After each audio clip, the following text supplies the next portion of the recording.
قل أوحي إلي أنه استمع نفر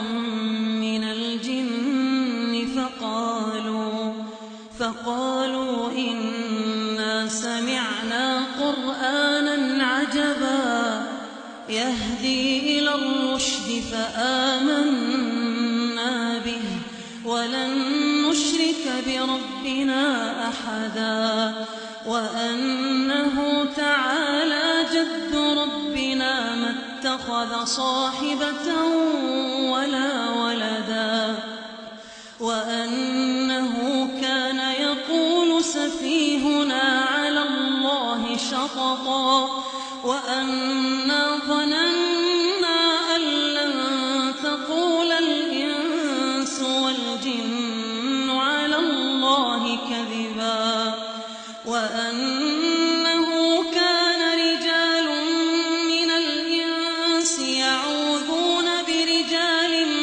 من الجن فزادوهم رهقا وأنهم ظنوا كما ظننتم أن لن يبعث الله أحدا وأنا لمسنا السماء فوجدناها ملئت حرسا شديدا وشهبا وأنا كنا نقعد منها مقاعد للسمع فمن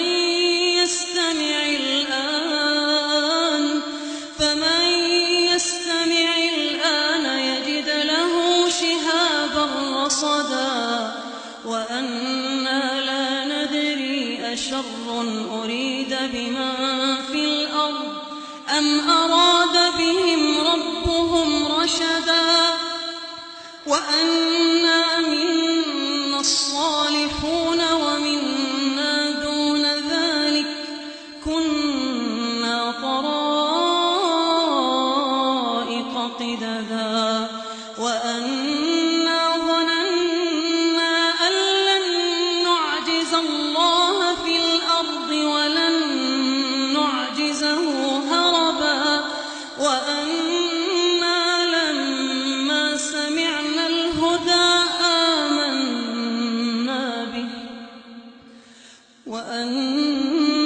لما سمعنا الهدى آمنا به فمن يؤمن بربه فلا يخاف بخسا ولا رهقا وأنا منا المسلمون ومنا القاسطون فمن أسلم فأولئك تحروا رشدا وأما القاسطون فكانوا لجهنم حطبا وأن لو استقاموا على الطريقة لأسقيناهم ماء غدقا لنفتنهم فيه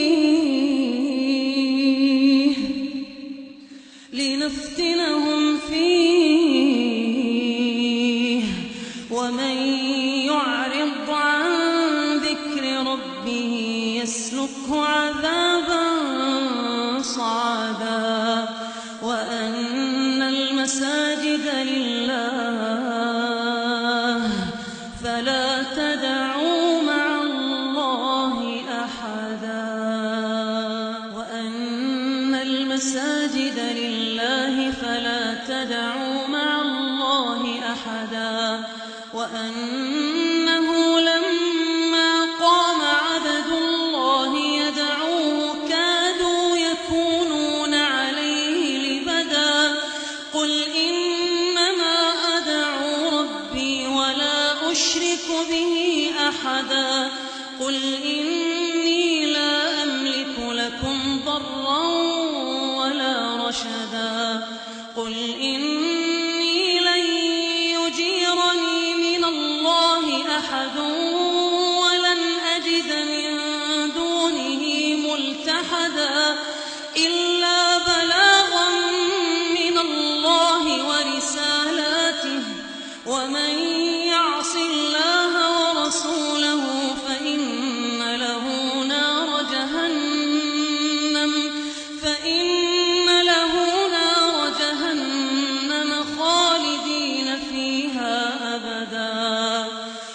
حتى إذا رأوا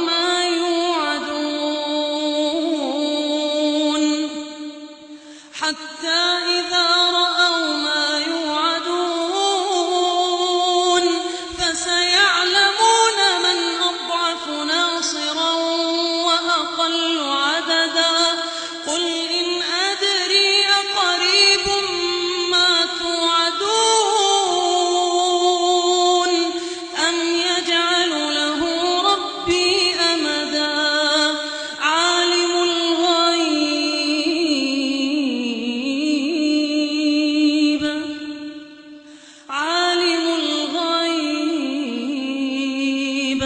فلا يظهر على غيبه أحدا إلا من ارتضى من رسول فإنه يسلك من بين يديه ومن خلفه رصدا ليعلم أن